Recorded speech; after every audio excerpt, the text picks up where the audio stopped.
What's up? What's up? Roshun Jones, my brother. Good to see you today, my Hey, hey, brother. hey. How you Good, doing? good to see you as well. Doing good, doing good. Yeah. I see you Yeah. shaved all your beard off, bro.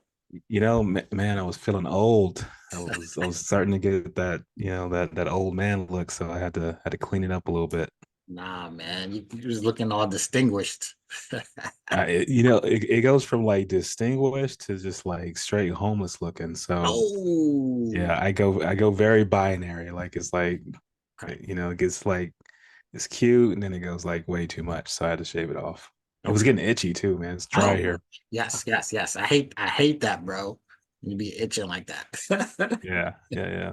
The things we do, bro. The things we do. Yeah, yeah. Um, but What's up with Roshan, you? everything is good, bro. I am doing my thing, and I'm just blessed to be on this podcast with you today, bro. And Yeah. I just want to like just talk, chop it up. Let's talk, man. You know. Okay. So where I want to start is Roshan is a very unique name. Tell me Yeah. how your parents came up with that one. Man, I don't really know. So the story that I heard was it came from so Roshunda is like the feminine version of it. Mhm. And then so I was a boy, so it just became Roshan. Okay. But interestingly, there's been a couple people that speak Arabic, and they tell me that it means so in Arabic it means the bringer of the light. So Roshan is the bringer of the light, Yeah. which is kind of ironic, with the spiritual journey that I've been on lately. Bringing the light, which is the light is the word. Mhm. So I think that it was kind of predestined that my name would be Roshan, and then the meaning of bringer of the light. Like that. I like that. Tell that every time. Don't say I don't know. I don't, start it off with that. Just start it off Yeah, with yeah. Arabic, bro. Yes, yes, yes. So my descendants, they came from Arabic descendant, and I like that. that's why my skin is so dark. Bringing the light. Love that. I love that, bro. And Yeah. and speaking of, your name, and tell me where did you grow up? So I grew up in Los Angeles, California, just outside Los Angeles, California, in a city called Linwood. Okay. So that's in between. If you're not familiar with the area, it's so you have Long Beach, which is kind Mhm, of on the water, mhm, and then you have Compton, and mhm. then you have Watts, and in between Compton and Watts, there's a small town called Linwood. So primarily, that's where I grew up until I was in high school, Mhm. and then I moved to the state of Washington. Oh, okay. All right. So high school, then you moved to Washington. What took you to Washington? Just to change the scenery. It was getting pretty bad where we were Mhm. living, Yeah. so just more opportunities. So Inner my city mom, living. after I graduated, decided to move up here. Yeah, man. Inner city living is tough. I mean, diamonds come out of the inner city, bro. You know what I'm saying? Because we experience everything.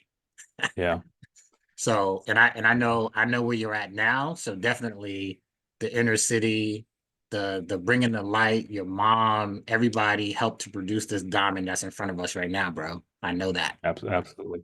Yes, sir. Yeah, there's a saying. So you know how they test for IQ. So that Hmm. you have your intelligence quotient. Hmm. So there's another study that shows that people that have high adversity quotients, Hmm. so these are people that grew up in inner city, Hmm. they find that the higher the adversity quotient, the more likely the person is to be successful, like in business. Okay. So it's not all about like being smart; it's about how much adversity you can come over or overcome, as an entrepreneur. And I'm sure you know this all too well, Hmm. right? Being an entrepreneur is just solving one problem after the next, after the next, after the next. Hmm. Hmm. That's facts, bro. That's facts. Yeah. So when you were growing up in Watts, what kind of things were you interested in? What kind of things, activities did you do that like, you spent your time? Like how did Yeah. you pass your time as a kid? I was let's see, trying to think back, man. Like I was always a tinkerer. Like, I had an older Okay. brother, he was a tinkerer. Hmm. So I kind of like picked up on that too. So I was always into like taking stuff apart, and Hmm. and it was always taking stuff apart, but never really like put it back together. You know what I mean? So so I became an engineer at a very young age, where I would Right. say, I would take stuff apart, put it back together, and then have a whole box full of parts. Yep. Yep. Oh, we don't need So I that. always said, yeah, it's like who designed this? Like who needs this screw and that screw? Hmm. So I did that, and a lot of I guess playing a lot of basketball. I was Hmm. really athletic when it Hmm. came to that. Like was always out, like moving around, whether it's playing basketball or catch football, Hmm. out in the yard and stuff like that. Hmm. Man, those were the days when you could just go outside, roam the neighborhood, Yeah, meet friends all over and just be like in before the street light comes on type of thing. yep, You know what I mean? yep, Yep. yeah. It's a lot different now. Yeah. Definitely a lot different. You can't do that so much these days. Yeah. The only light these kids see nowadays is on their screen. Yeah, blue light. That blue light. Oh wow. Okay, okay. So so we know that your name, the meaning of your name comes from Arabic, and that you're the bringer of the light, Bring a light. bringer of the light, and you moved to Washington when you finished high school. Yep, When you finished high school. So how yep. how how was that transition from the inner city? I've never been to Washington, but I can presume that it was a way different environment than it was in LA. So tell me the difference. Yeah. How did you Yes. fare? Yeah, so it's mostly like you can tell like in my throat right now. So I've been traveling like for the last like month or so. Yeah. And so I just came back a week ago. And so my throat is already like clogged up again. Hmm. And so we have what's called evergreens. Hmm. And so these are trees they're green all year round. Hmm. And so that was the biggest thing for me as far as the difference between Los Angeles and Washington is Hmm. that in LA, it was concrete everywhere. Yeah. We had trees and stuff like that, but they were more citrus trees. Hmm. And here you have just these tall evergreens. Hmm. So it was originally a forest. I mean, a lot of the West Coast was forest, Hmm. but it just seems like they just kind of clear cut forests and then Mm. put houses in. Okay. Whereas LA is like a little bit more established. Hmm. So you have a lot more concrete and roads and stuff here. Here it's more like gravel roads and dirt roads and stuff like that. Hmm. Depending on where you're at, like if you're kind of outside of the city. Hmm. But yeah, rains a lot. Rains good portion of the year. I would say Hmm. 80-90% of the year. Hmm. But I mean, it's different now in California now, Hmm. at least like Southern California, where they be getting floods and tornadoes and like all Hmm. kind of like weird stuff. Like last time I was down in San Diego just a few weeks ago, um, there was um, there was a tornado that was going to touch down or a funnel Hmm. cloud or something like that, Hmm. and it's just flooding all over the place. Hmm. Hmm. So the climate has definitely changed, but biggest difference is weather. We definitely get 4 seasons here. Hmm. Like right now, it's 46 degrees. Hmm. It was 37 degrees earlier this morning when I went outside. Hmm. So if that happens in LA, we've thought that something went wrong with the universe. Right, right, So, right, right, right. Now, I know you okay, so as a kid you like being outdoors. You went to Washington. I know you're still like being outdoors. yeah, And I also know that you picked up being a marathon runner. yeah, Tell me about that because I know you yeah, just finished a half marathon recently, right? yeah. I did. Yeah, it's my third half marathon, Right. and it was a challenge, man, because like you said, so I started training. So it was actually my second half marathon Mhm. since October of 2023. Wow. Okay. Yeah, so I've been pretty much training through for marathons like for the whole year. Yeah. So finished up, did a half marathon in Clearwater, Florida, which it Mhm. was 90% humidity. Mhm. It was probably 80, 90 degrees. Mhm. Took a month off and then decided it wanted to do this marathon in Mhm. Arizona. It was in Mesa, Arizona last Right. week. And it was completely different, right? Because Mhm. it was 60-ish degrees, 50 something degrees, Mhm. and we got rained on. Ah, So so we're running in the rain.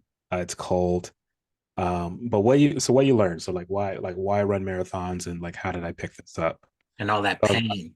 yeah, I've always been someone who enjoys, not really enjoys, but I like to challenge myself Mhm. to some mental thing. So I also ride endurance rides on my bicycle. So 100 miles. yeah, 100. Yeah, so doing double centuries. So it's 200 miles over 2 days. Mhm. Um, and so I do these things to one to feel alive, Yep. and Yep. two to show myself that I can do stuff like that. Okay. I like to be part of an elite group of individuals that go out and push themselves, and so that's how I do it. That's how I do it in one way. And so the marathons is just another extension of that, Mhm. where I told myself that, oh, I'm not a runner, right? All growing up, I was like, oh, I'm not a runner, I'm not a runner, I'm not a runner. And so I like to challenge myself and challenge those limiting beliefs Mhm. by picking something that's going to give me evidence that that limiting belief was false. Mm. I like that. Right. Yeah. Yeah. So now I go out and I run 3 half marathons, and now I can show myself that that limiting belief that I'm not a runner was a false belief. Right. Right. Now I change that belief to something else. Okay. So I'm now a half marathon runner. And now the next belief that I'll be like demolishing is, I'm not a full marathon runner. Mhm. So then Mhm. I'll start training for a full marathon. Okay. Okay. That's Yeah. what I'm talking about, brother. Now, Yeah. now the mental fortitude, where did you get that from? Because I know growing up, you didn't always have that, right? You didn't have that mental fortitude You, you always. know, yeah, I was telling a friend this the other day. So I don't know where it came from. As a kid, I would tell people I can do anything I put my mind to if Yep. I have enough time, Yep. money, resources. Yep. Yep. And I don't know where it came from, but I just in my mindset I was saying I could do anything. Like I can Mhm. do anything I put my mind to. Mhm. And so I kind of did. I kind of even as a kid, I kind of felt like I didn't have the limitations Mhm. put on me that told me that I couldn't do something. Mhm. It was always a how can I figure out how to do it. Okay. Okay. Okay. Yeah. Nice. Nice. So, okay, so let's stay right there for a second. Yeah. I love that, you told yourself that, hey, I can do anything that I put my mind to. You know what I mean? And my dad told me something similar too growing up. So I kind of had that mindset. Um, but like, going through life, then you have your ebbs and your flows, right? Yeah. And like what is something that you learned that you can do mentally that can overcome when we start to ebb like that Yeah. and then bring ourselves Yeah. back up. Everything that we get is a result of the story that we're telling ourselves. You'll hear people say, like limiting belief, for instance. Hmm. Like a limiting belief is a story that we tell ourselves. It's really like a statement, Hmm. but we we we have this like embedded statement that's inside of our brains, Hmm. and then there's supporting sentences around Hmm. that statement that makes this story, Hmm. right? So when we get into like one of those, um, I guess one of those ebbs in Hmm. life, Hmm. one of those down periods in life, Yep. we get caught up in this like story, Hmm. and we believe that the story is true. And so like when I was saying, like I go and I do like a bike ride, or start running a marathon, or that's counter it's a counter example Hmm. to the belief. Hmm. And so if I can find enough counter examples, then I'll convince myself that, oh well, that belief was false. Hmm. So then I start to believe this other belief that I can do it. Hmm. And so when we have these beliefs, we have to believe something to be true about ourselves. hmm. So a lot of people will say like, I'm not worthy, or I'm not loved, or I'm not, I'm not like all the things that people tell themselves, right? They're like, I can't. I can't, Right. right? Hmm. Instead of saying how can I, it's Yeah. I can't, Hmm. right? Hmm. In the Bible, Jesus, told the original apostles to basically the message was to focus on the things that you do have. Hmm. Don't focus on that you don't have food to feed the people, Hmm. but focus on the things that you do have. Hmm. And when they did that, Hmm. then they were able to go out and feed the 5,000. Hmm. And so that's kind of the mindset that I have is it's really easy to get caught up on what we don't have, but when we have like a tool chest of things, that could like we can cobble this together, we can cobble this together, and then Hmm. we go, oh, okay, so I don't have this, so let me go figure out how I can get that, Right. put that all together, and now we have a solution. I like that.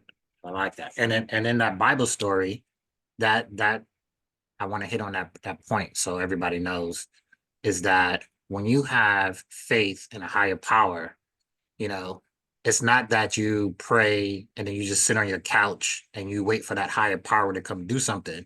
It's like, no, that higher power wants to partner with you. Yep.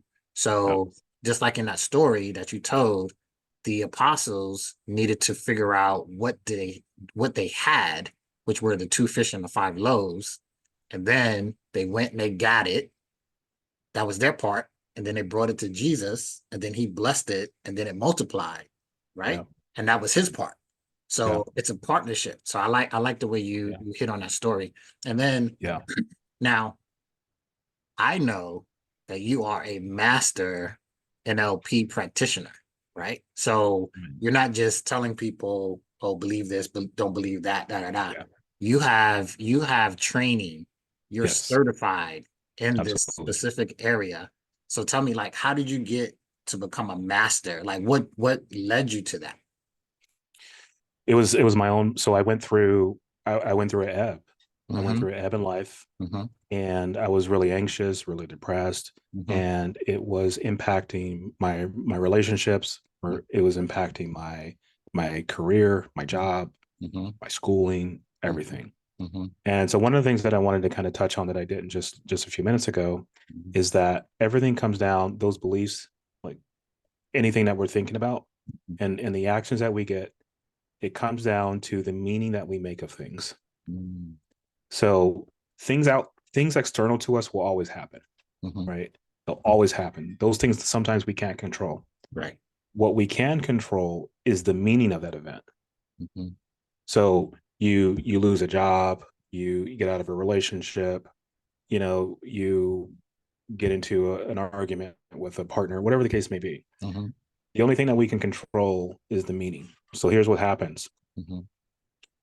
Based off of our previous beliefs, values, and stuff like that, Mm-hmm. different people will make a different meaning of that same external event. Mm-hmm. Right. So for instance, take the economy right now, like the housing market. Mm-hmm. You have the news that's saying one thing, all the things that are going on. Mm-hmm.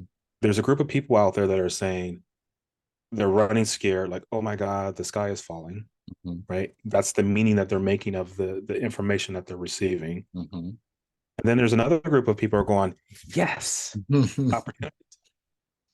Right. And Opportunity. so it was those kind of things that like made me really curious about like what makes one group of person like believe one thing and have a certain response versus the other one. Mm-hmm. And they're And both then receiving the same stimulation. same stimulus. Mm-hmm. What makes one person successful and another person not successful? Mm-hmm. What makes one person happy in life and another person not happy in life? Mm-hmm. Why is one person anxious and another person not anxious? Right? These were questions that I was like I started to ponder as I was going through my own like personal development and trying to figure out like where I was in my life. And how old were And you so when that happened? I was 20, dude, no. I was probably 30, 35-ish, Okay. 36. Okay. Yeah. It Okay. was it was relatively recent. Mm-hmm. Yeah. Mm-hmm. And so I had always been into neuroscience and stuff like that. I was a software engineer for many years, Mm-hmm. and my expertise is in data science. Mm-hmm. And when I first got into engineering, my passion was neuro artificial intelligence. Nice. So I started developing neural networks um, before it was cool. I started doing it before it was cool. Nice. And so I started to I studied the brain, and I studied how to model the brain using software. This was back when I was 17 years old when I started doing that. Wow. And so just throughout my career, I just kind of stayed in software Hmm. and neuroscience and stuff like that. Hmm. But from an academic and from an intellectual standpoint, Right. right? Right.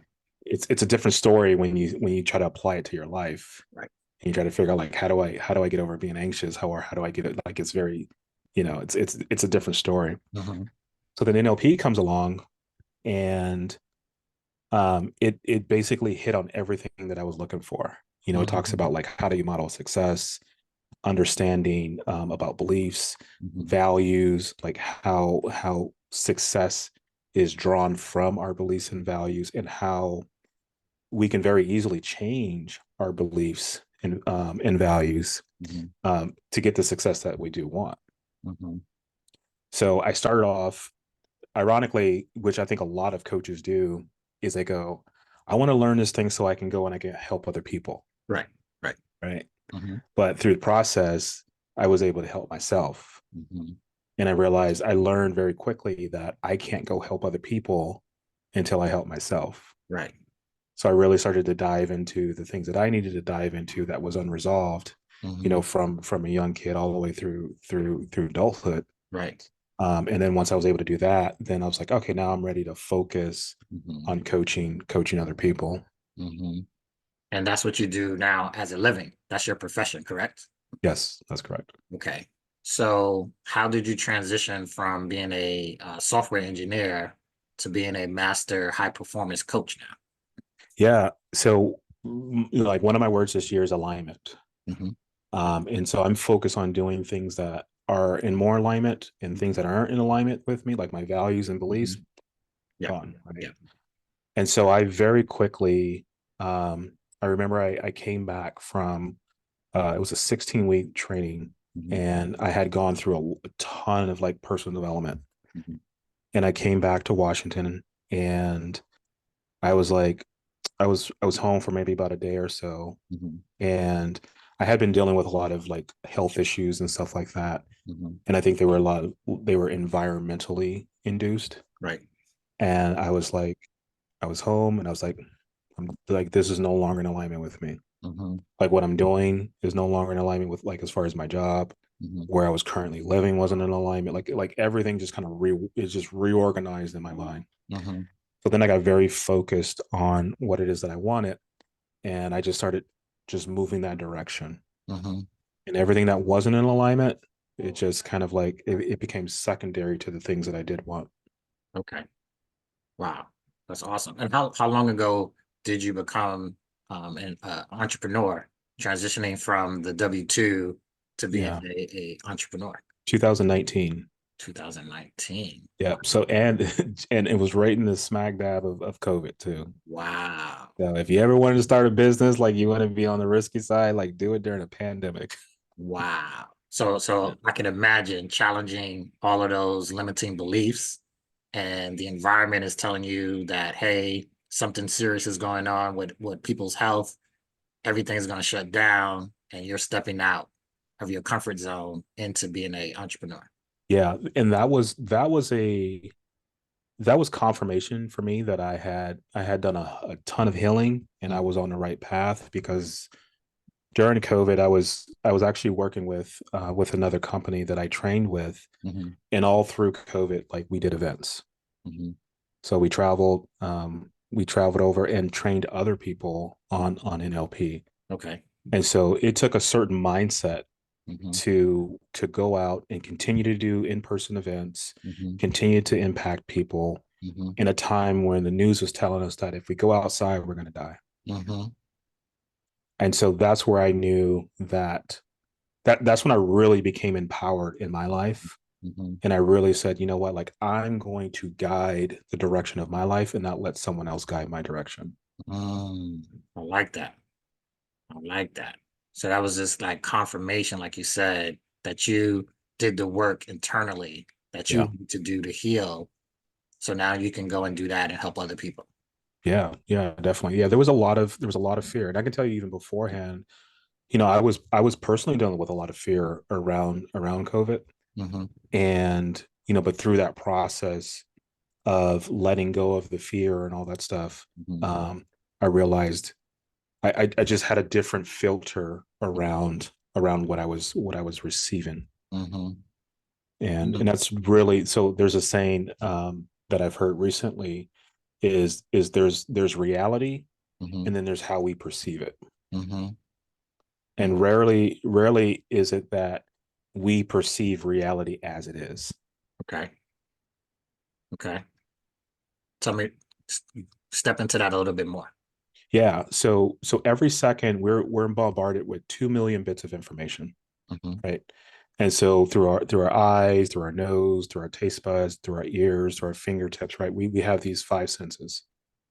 And so all we're doing is we're just collecting data all day. Mm-hmm. 2 million. Mm-hmm. And now with like cell phones and Mm-hmm. TikTok, and like the amount of data has like skyrocketed. Mm-hmm. And so the brain can't handle all that information at Mm-hmm. once. Mm-hmm. You're talking about over 2 million bits of information at any given time. Like right now, you're listening to my voice, Mm-hmm. you're looking at me with your eyeballs and stuff like that. Mm-hmm. But out of the peripheral, you can see maybe someone outside, or you can Right. hear Mm-hmm. some noise, right? You're filtering on this conversation. Yeah. But it doesn't mean that your unconscious mind isn't picking up on that stuff, Right. Right. right? And so what happens is our brains have to filter all that information down Mm-hmm. to smaller chunks. And Mm-hmm. it turns out that through filters, through our values, through our beliefs, Mm-hmm. it'll filter it down to about 128 bits of information, Mm-hmm. right? Mm-hmm. And so that's how you get like kind of like this foveal view of what's happening in your world. Mm-hmm. And so your perception is going to be different Mm-hmm. than my perception, because my filter is different than your filter, Right. right? So the hack in life is to play with your filter, Mm. Okay. right? Mm-hmm. If we have the same 2 million bits of information available to both of us at the same time, Mm-hmm. whereas one person is going to see, oh, that's risky, that's dangerous, that's this, that's that, where another person is going to say, oh, that's opportunity. Mm-hmm. And all we're changing is the filter. Mm-hmm. One person sees filter, or one person sees opportunity, and the other person sees risk and danger. All right, give me a quick hack. How can we adjust that filter so that we Mhm. can begin to see opportunity and not the negative side or Yeah. lots of risk. Yeah. So when you think about, for instance, like if you take the economy right now, Mhm. is this a good time to go buy a house or a bad time to go buy a house, Mm, as an investor, right? right. So someone's asking that question, someone's listened to this conversation, and they got an answer in their subconscious mind. It Mm-hmm. probably said yes, or it said no, Mm-hmm. right? Mm-hmm. And if you wanted the answer consciously, now you've consciously reflected on your unconscious response, which is Mm-hmm. usually the first thing that comes up. You may not say it. Mm-hmm. You're now saying, okay, now what's coming up for me that I said no? Mm-hmm. And then you start to kind of drill down and dig into why the first response is no. Mm-hmm. And usually it's, well, because the last time I was in these circumstances, this is what happened. Mm-hmm. Or I don't have money, Mm-hmm. or I don't have the knowledge, or I don't, whatever the reasons, Mm-hmm. right? Mm-hmm. In my line of work, I'll ask you, what's the purpose of that? Mm-hmm. Because if I ask you why, if I say, well, why no, Mm-hmm. you're likely going to give me all the reasons why, Mm-hmm. right? But the purpose is different, Mm-hmm. because your unconscious mind is always wanting to protect you. Right. Whether it's rational or not, it's always going to want to protect you. Right. So it's going to say, well, no, it's not a good time because I have a fear of loss. Mm-hmm. I have a fear of losing money. I have a fear of losing my reputation. I have a fear of, there's a fear of losing credibility, Mm-hmm. confidence, like all these different things. Mm-hmm. That's what really holds people back. Mm. It's not the lack of money. It's not the lack of knowledge. It's not the lack of any of those other things. Mhm, Is if you didn't know how to do something, if you didn't know how to go buy a house, mhm, and you didn't want to go ask someone, mhm, there's a purpose behind not wanting to ask them, mhm. because there's likely a fear of looking ignorant, Right, losing credibility, right. like losing whatever perceived what perceived thought is coming up with not asking someone. Mhm, So you overcome that, and now you've solidified that. mhm. Okay, now I don't have money. Well, how do I get money? We'll go ask people. Well, I don't want to be rejected. Right, right, right, right. Right. So that's kind of how you would like walk through Mhm, these things, is like questioning the things that are coming up for you mhm. and then finding solutions for them. And you said like unconsciously we have an answer. We might not verbalize it, or we might verbalize the opposite, but that unconscious knowing, that's we have to question that. Yeah. Your unconscious always knows. Gotcha. Always knows.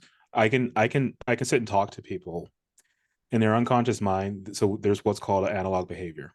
Mhm. They'll say, they'll be answering something and they'll say no, Shaking their head. Okay. Right, right, right, right, right? right. They're like consciously trying to say no, Mm-hmm. Mm-hmm. right? Mm-hmm. Mm-hmm. Versus yes. Mm-hmm. And so because the unconscious mind is always going to communicate the answer that they really want to say. Mm. Wow.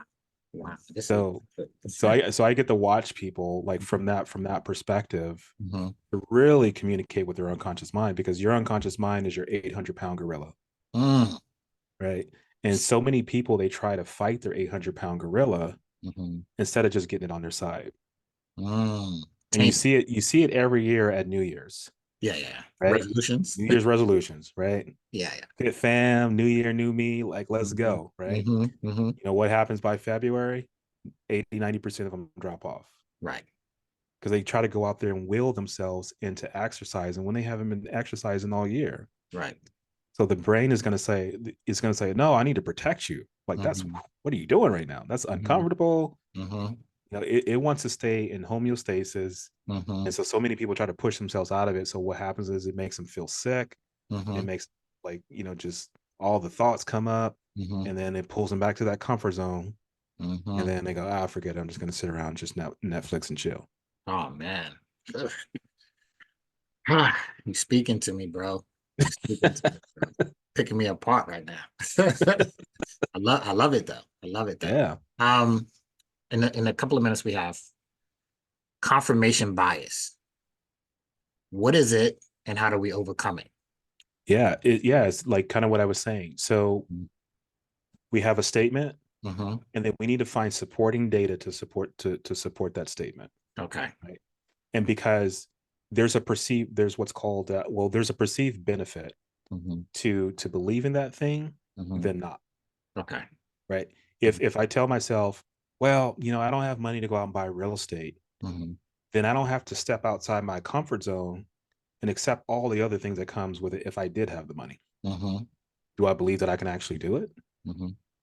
Do I believe that I'm going to fail? Do I believe I'm going to be successful at it? Right. So we will go out and find things that confirms our narrative. Mm-hmm. So when you hear people talk about it, like on Facebook and all that stuff, Mm-hmm. is friends, it usually is around like politics and all that stuff, or Mm-hmm. like COVID, for instance. Mm-hmm. I don't know why we're talking so much about COVID now, but Mm-hmm. it's so people have a certain argument, and then they go out and they find data to support that argument, Right. instead of being objective about it and saying, well, let's see it from both sides, Mm-hmm. right? Mm-hmm. But as it relates to like our mindset, Mm-hmm. we do confirmation bias all the time. Right. That's like the kind of like the crux of limiting beliefs, Mm-hmm. is unconsciously that a decision was made, usually between like the imprint in the imprint period between 0 and 7, Mm-hmm. made a decision, didn't have Mm-hmm. the capability to deal with it, Mm-hmm. and then we just stuck with it all through our adults. Mm-hmm. Right. True. True. Wow. Man, this has been great, bro. Yeah, man. Roshan, Oh, can I call you Coach Rowe? Is that what Call they me Coach Rowe. Coach Rowe? I It's it's starting to become a thing. It's I starting to saw take that. off. I saw. Oh, Coach Rowe. Okay, okay. Yeah. Coach Rowe, bro, this has been very enlightening. I really appreciate you taking the time out of your busy schedule. You know, if someone wants to know more about your practice or just wants to get in touch with you, how can they do that real quick? Yeah, website is roshunjones.com, ROSHUNJONES.com. Mhm. Just go ahead and book a call there, or you can find me on Roshun.Jones at Instagram and on Facebook. Oh man, that's perfect. Thank you, Yeah. man.